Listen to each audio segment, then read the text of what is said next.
It was just an ordinary evening on August 16, 1987. Northwest Airlines Flight 255 was set for a routine journey, taking passengers from Detroit to Phoenix. The airport buzzed with the usual chatter, passengers made their last-minute calls, and the flight crew prepared for takeoff. It was business as usual.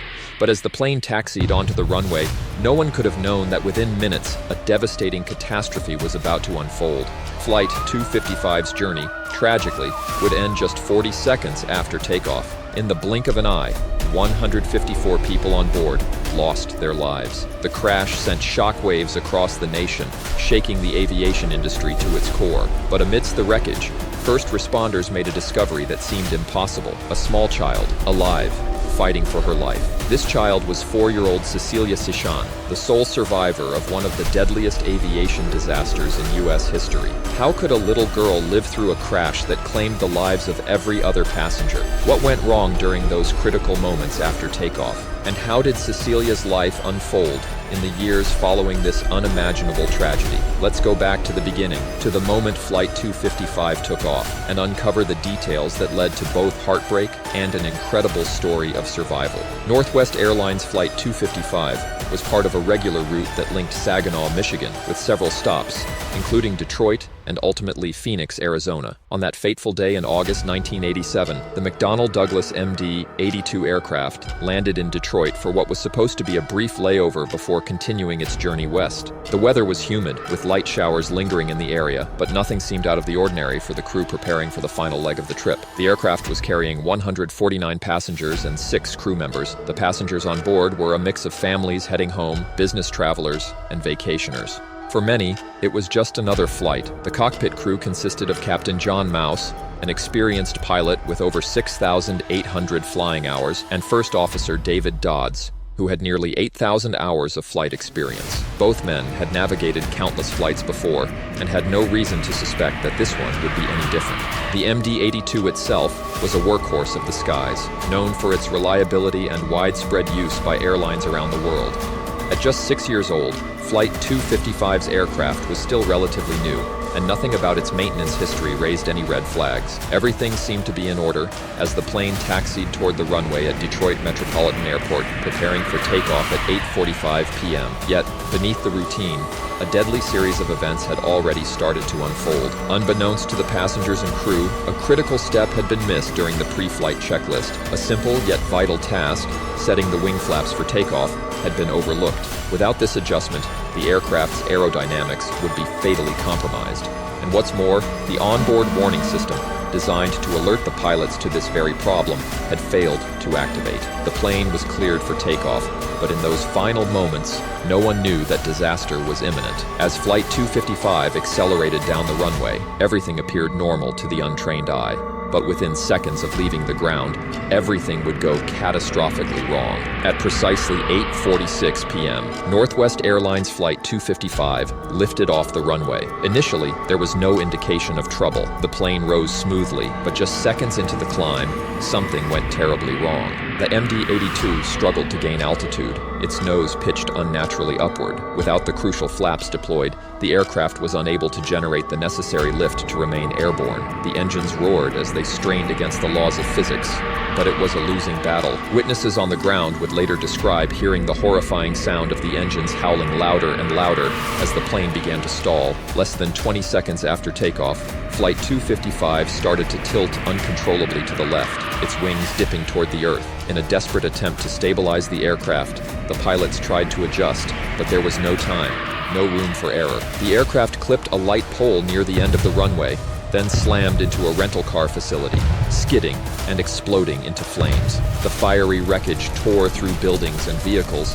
leaving a devastating path of destruction. Within moments, what had started as a routine takeoff had turned into an inferno of twisted metal and burning debris. The crash site was chaos, a scene of unimaginable destruction. Inside the plane, the force of the impact was catastrophic. The fuselage broke apart, engulfed in flames. For the passengers and crew aboard Flight 255, there was no escape. Emergency response teams arrived within minutes, but for most, it was already too late. As they began to comb through the wreckage, they expected to find only devastation. But then, As they moved through the carnage, something unimaginable happened. A firefighter heard a faint cry coming from beneath a seat. There, amid the wreckage, was Cecelia Cichan. Miraculously, she was alive, though severely injured. Her tiny body had been protected, shielded from the worst of the crash by the very seat that had taken so many other lives. In the face of overwhelming death and destruction, Cecilia's survival was nothing short of a miracle. How had she made it through when so many others hadn't? As investigators began to piece together the events leading up to the crash, the full scope of the tragedy and Cecilia's miraculous survival became clear. When first responders found her, she was gravely injured. Her legs were broken, her skull fractured, and her body covered in burns. But she was alive, barely clinging to life amid a scene of unimaginable destruction. Cecelia had been seated in row 11, alongside her mother, father, and older brother, all of whom perished in the crash. Investigators and medical experts were baffled as to how a child could survive an accident that claimed 154 other lives, including everyone else on board. Some theorized that the way Cecilia's seat was positioned in the wreckage had shielded her from the worst of the impact. Others speculated that the natural resilience of a child's body had played a role, but there was no clear explanation, no single reason why she, out of everyone, had made it through. Cecilia's survival quickly captured the attention of the media. Headlines referred to her as the miracle child. Reporters followed every update on her condition as she underwent multiple surgeries in the weeks following the crash. But for Cecelia, the road to recovery was long and painful, physically and emotionally. At just 4 years old, she had lost her entire immediate family in the crash. Though she was too young to fully understand the gravity of what had happened, she would grow up bearing the weight of that tragedy. In the months and years that followed, Cecelia was raised by her maternal aunt and uncle, who shielded her from the relentless media attention. Despite the public's fascination with her story, Cecilia's relatives sought to give her as normal a life as possible, away from the spotlight. As she grew older, Cecelia herself chose to remain largely out of the public eye. She didn't speak publicly about the crash or her survival for decades, preferring instead to live quietly, away from the constant reminders of that horrific day. As investigators from the National Transportation Safety Board,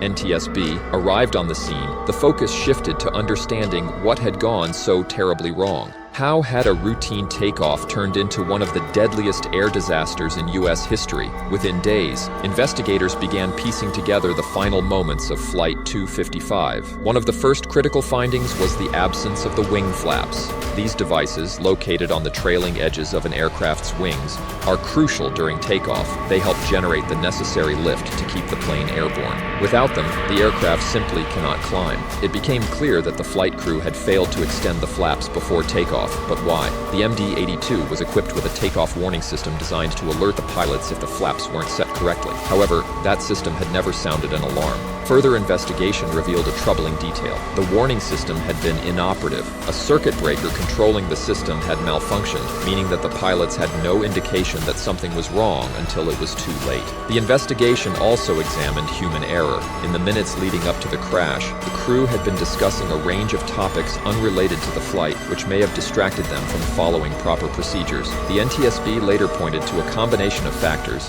including distractions in the cockpit and the failure of the warning system, as key contributors to the disaster. Beyond the technical issues, the emotional toll on the victims' families was immense. Many struggled to come to terms with the loss of their loved ones, and for some, the pain was compounded by the sense that this tragedy could have been prevented. Lawsuits were filed against Northwest Airlines and the manufacturers of the aircraft, citing negligence. Families sought justice, not just for compensation, but to ensure that changes would be made to prevent future disasters. In response, significant reforms were implemented in the aviation industry. Airlines strengthened their pre-flight checklists, making sure that critical steps like extending the flaps were more clearly prioritized. Changes were also made to improve cockpit communication, ensuring that pilots remained focused on essential tasks during key moments of flight. As the investigation concluded, the official report named the crew's failure to configure the aircraft for takeoff as the primary cause of the crash. But for the families and for the nation, the findings couldn't undo the damage. 154 lives had been lost in a tragedy that might have been avoided, and for Cecelia Cichan, the lone survivor, the aftermath of the crash would forever shape her life, even as she tried to move forward, carrying the memory of those she had lost. Cecelia Cichan's survival became a defining moment in aviation history, but for her, it marked the beginning of a life lived in the shadow of immense tragedy.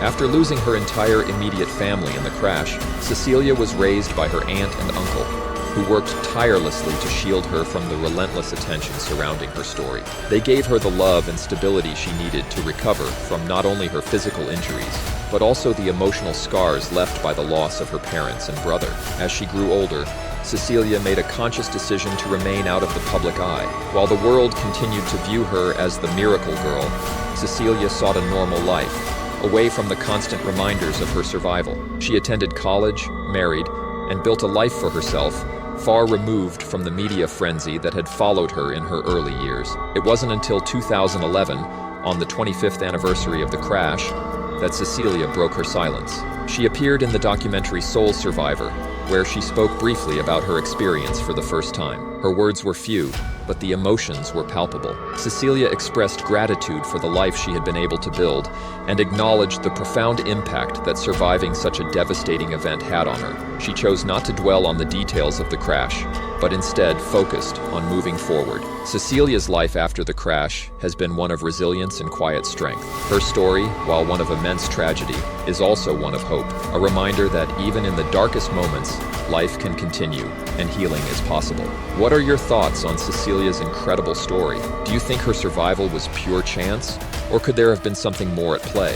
If you found this story as captivating as I did, be sure to give this video a thumbs up, and don't forget to subscribe to our channel for more stories of survival, resilience, and the untold moments that have shaped history. Thanks for watching.